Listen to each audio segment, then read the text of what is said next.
ですね、実際に実演のことを知らせていただきますので、皆様、後方のスペースまでご案内いたします。実演では皆さんに2つのことについて確認いただきます。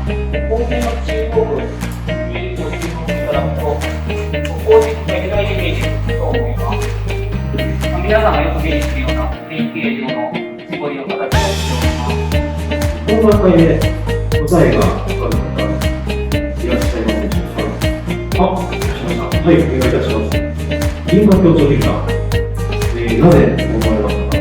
画像処理検査におけるライティングの役割についてご説明させていただきたいと思います。皆さん、カラーを一瞬見えますよね。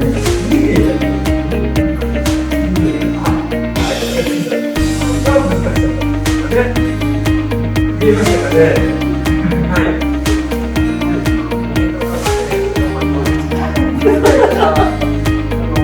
白のね、照明も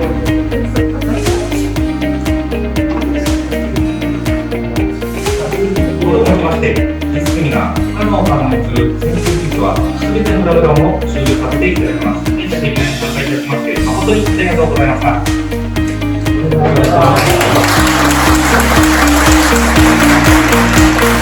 た。